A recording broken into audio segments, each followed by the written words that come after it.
Merci à vous qui venez de nous rejoindre pour la troisième et dernière partie de Politicia, votre rendez-vous politique dont le numéro de ce jour est consacré à la Tunisie. Toujours heureux d'être en compagnie de mes deux invités, Madame Nassima Ouhab et Madame Nadia Chaban. Merci à vous d'être restés en ma compagnie. Alors, comment éviter l'implosion en Tunisie? Nous avons posé la question à Ahmed Damak, il est professeur à l'European Business School à Paris, ici en France. On l'écoute, on en parle après.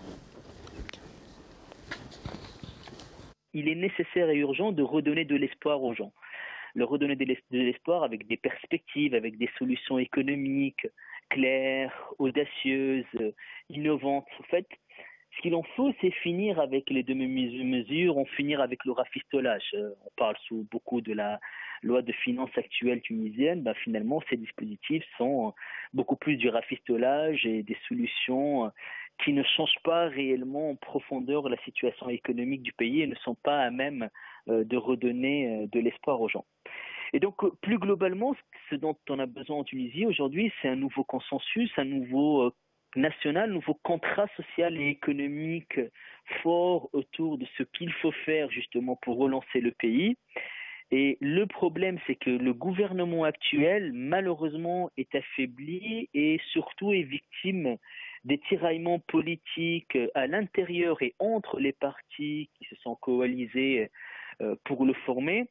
Et donc peut-être que la solution devra passer par aussi un changement de gouvernement, voire un nouveau gouvernement composé de nouvelles têtes, de compétences non partisanes, de compétences qui s'engagent à ne pas se présenter pour essayer de remettre le pays sur les rails, d'insuffler un nouvel espoir et finalement préserver l'acquis le plus important du pays qui est l'état de droit et la démocratie tunisienne en construction. Madame Ouhab, Monsieur Damak dit deux choses intéressantes à retenir. Il dit les gouvernements successifs de l'après Ben Ali ont hérité d'un contexte de désarmement politique, de rupture de confiance entre le peuple et le pouvoir. Et donc la première des priorités devrait être de rétablir cette confiance. On va dire quoi? Que les présidents Moussef Mazouki et Kaïd Essebsi n'ont pas compris cela et qu'ils ont échoué? C'est pas question qu'ils ont échoué, qu'ils n'ont pas compris, c'est qu'ils sont complètement déconnectés de la réalité que vit le peuple tunisien. Lorsqu'on a une élite qui bénéficie de tous les avantages de la politique ou du social en général, on a quand même un certain niveau très élevé de l'élite au pouvoir. On a un peuple qui vit dans la misère. On ne peut pas se rendre compte des réalités de cette misère-là. Que c'est on côtoie justement le peuple pour voir où sont les points faibles, qu'est-ce qui ne va pas dans la société. Et pour cela, il faut instaurer un vrai dialogue social. S'il n'y a pas ce rapprochement entre le peuple et son élite, je ne vois pas comment on peut trouver une issue à tous ces problèmes de la société tunisienne et arabe en général, parce qu'on vit tous dans le même problème politique qu'économique. Donc il faut instaurer un vrai dialogue social et par la suite, il faut organiser pas un forum, mais une cellule de crise avec les compétences, avec les savoir-faire, avec les personnes qui sont susceptibles de trouver des solutions, que ce soit de la société civile. Ce serait donc le deuxième élément qu'évoque le professeur Damak dans son propos. Tout à fait. Donc on se réunit, on voit les points faibles, les points forts, qu'est-ce qu'on a comme potentiel, comment on peut l'exploiter. À partir de là, on peut partir sur de bonnes bases. Parce que si toutes les branches de l'économie sont en rouge, tout va mal. Pour retrouver justement cette prospérité, il faut voir où justement ça va mal, pourquoi on n'arrive pas à décoller. Donc la relance économique, elle commence par là, voir les branches qui nécessitent plus, donc prioriser les branches de l'économie, et par la suite y aller aux branches les plus, les moins demandeuses d'efforts. Mais la priorité, c'est de se rapprocher du peuple, surtout les jeunes, pour pouvoir les aider et les ramener justement, à les inciter à participer à la vie politique. Aujourd'hui, on voit quand même, on constate une certaine apolitisation des classes sociales, notamment les classes modestes, parce qu'elles n'ont plus confiance. Désintérêt total, ils n'ont plus confiance. Ils n'ont plus confiance en leur élite. Et la solution que propose le professeur Damak, et vous semblez d'accord avec lui, qui me paraît radical, il dit aujourd'hui pour régler les problèmes de la Tunisie, il faut des gens qui qu'ils ne soient pas des gens encartés dans des partis politiques préoccupés par leur carrière personnelle, mais des gens neutres de la société civile. Est-ce qu'effectivement aujourd'hui, c'est possible dans votre pays, Madame Chavan, dans votre pays, la Tunisie, d'avoir ce gouvernement de technocrates peu soucieux de leur carrière personnelle, de leurs intérêts personnels et plus soucieux de l'intérêt de la Tunisie, notamment de sa jeunesse? Moi, je ne crois pas du tout au gouvernement de technocrates. On a vécu le gouvernement de technocrates en 2014 pour la sortie de crise politique. Ça nous a conduit au... On a dissous le gouvernement et on est passé par un dialogue national qui a débouché sur un gouvernement de technocrates. Et le gouvernement de technocrates avait comme mission d'amener le pays vers les élections d'après pour une nouvelle légitimité qui sortirait des urnes. Je veux dire, on est rentré aujourd'hui dans le cycle de l'alternance au pouvoir, avec des partis politiques qui se présentent et ce gouvernement de technocrates sera appuyé par qui? Il faut arrêter de croire au Père Noël. Je veux dire, aujourd'hui, on a déjà un gouvernement qui est affaibli parce qu'il n'est pas réellement appuyé par un Parlement, parce qu'il n'a pas de majorité nulle part. Et il est déjà à moitié. Où on partit, il y a à peu près un tiers, je crois, de techno à la base, mais qui ont rejoint le parti NIDE. Donc à chaque fois on prendra les mêmes et on recommencera. Non, mais la question n'est pas là. La question, ce n'est pas uniquement un problème de gouvernement. La question est un problème d'un modèle. Mettons-nous d'accord autour d'un modèle. Parce que des technocrates, quel modèle vont nous proposer les technocrates? S'ils sont uniquement pour l'exécutif, c'est-à-dire c'est pour transformer un accord qui a été conclu à l'échelle nationale au niveau de tous les partenaires et les intervenants sur le pays, aujourd'hui il y a deux visions aussi de l'alternance économique. Il y a une vision qui est ultralibérale, qui croit uniquement dans les vertus du marché, et une autre vision qui est vous n'êtes pas d'accord avec cette vision. Et une autre vision qui est plus alternative. Je l'ai bien compris. Et la population, elle revendique de la justice sociale. Elle ne veut pas de l'ultralibéralisme. Elle est en train de payer le prix de l'ultralibéralisme. C'est ce qu'on est en train de subir aujourd'hui. Moi, quand je vous dis aujourd'hui qu'il y a des centaines d'entreprises qui ferment tous les jours en Tunisie à cause d'un certain nombre de choix politique, économique, je veux dire, on voit bien qu'il y a quand même le fond du débat, il est quand même...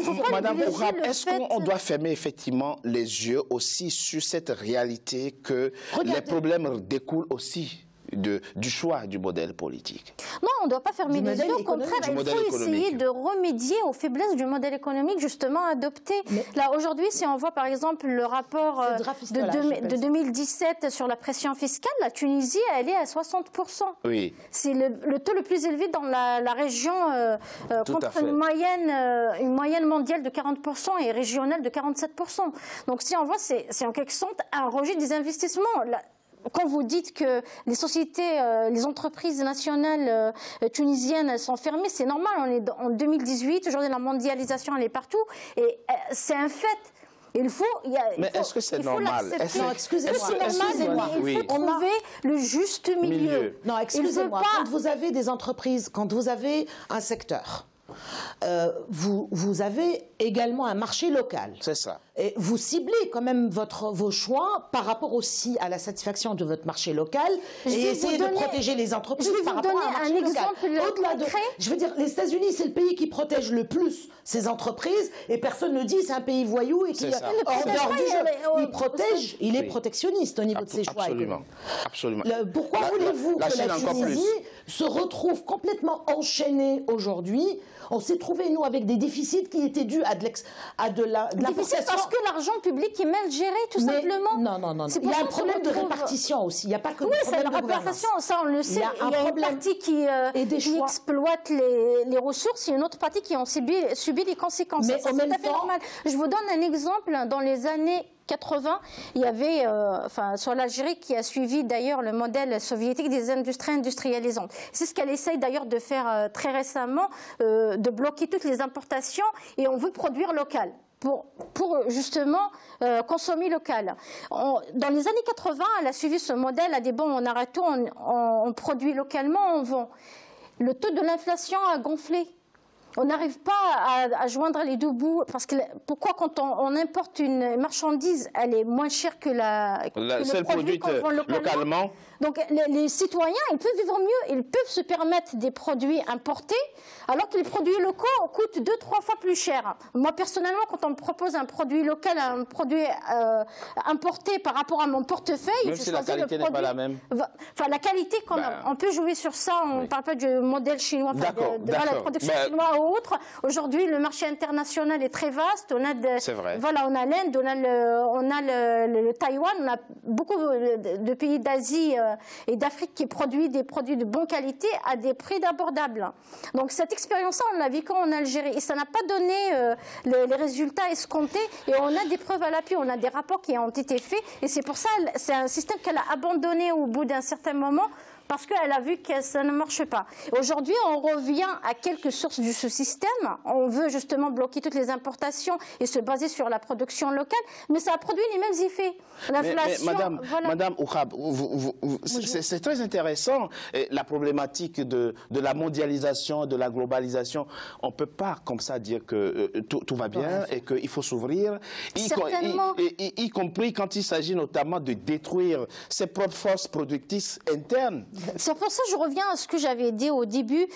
Quand on n'a pas une feuille de route, il faut trouver le juste milieu. C'est quoi le juste milieu? Comment vous le pensez? C'est de voir les besoins de chaque pays. On ne peut pas dire, par exemple, la Tunisie, il faut qu'elle se base sur l'agriculture ou bien le tourisme, parce qu'on regarde en parallèle les effets qu'elles produisent à côté. On va cibler. On va suivre une politique de ciblage de secteurs qui sont les plus porteurs de l'économie nationale. La mondialisation, c'est bien fait, elle a aussi ses malheurs. Malheureusement, chaque chose peut produire des effets positifs et négatifs. Mais vous pensez que c'est un chemin irréversible, que de toute façon, il n'y a pas un autre choix, il n'y a pas d'alternative? La mondialisation, c'est un fait, il faut qu'on fasse, de toute manière, il faut qu'on fasse avec, on n'a pas d'autre choix, mais il faut les choix qu'ils soient faits à l'intérieur. L'État ne peut plus devenir un État interveneur à chaque secteur économique. Bien au contraire, il faut être un État régulateur. Se laisser guider par la loi du marché. Par la loi du marché. Non, pas du tout. Il faut avoir un rôle régulateur. Donc on intervient là où ça ne va pas. Aujourd'hui, avec la loi de finances de 2018, on pousse les gens à y aller vers le secteur informel. Et on pousse les entreprises étrangères à ne plus investir en Tunisie. Et ça porte préjudice sur le moyen et long terme on voit dans le même temps qu'elle fait dépendre l'économie du pays que des services, alors qu'il y a d'autres secteurs vitaux de l'économie. On a des économies qui marchent. Je vous donne un exemple. Vous avez le secteur du textile qui est extrêmement important. La Tunisie est le 5e fournisseur d'Europe au niveau du textile. Donc c'est un secteur sur lequel l'État a misé dans les années 80. Il l'a développé, il lui a donné les moyens. Oui. Et il a mis en place même des législations extrêmement souples avec les entreprises pour qu'elles puissent s'installer là-bas avec des statuts privilégiés et autres. C'est un secteur qui était à 2100 entreprises, qui en a perdu 400 ou 500 là, sur les toutes dernières années. Disparues, des entreprises disparues, donc avec démultiplié par le nombre de salariés qui sont retrouvés sur le carreau, parce qu'on va fabriquer encore moins cher en Chine et ailleurs. Qu'est-ce qui se passe dans ce secteur?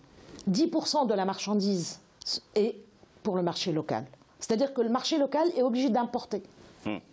Et là, on est dans des choses de l'ordre de non-sens. Regardez-moi l'entreprise qui m'emploie 400 personnes et à qui je lui donne tous les bénéfices, qui paye à peine 10% d'impôts et qui est tout gagnant et qui rapatrie des enseignes européennes, puisqu'elles sont pour une grande majorité des enseignes européennes. Qu'est-ce que gagne le salarié tunisien dans cette histoire? Souvent, on lui fait un contrat de 4 ans. Au bout de 4 ans, l'entreprise change parfois carrément de gérance pour pouvoir bénéficier de nouveaux 4 ans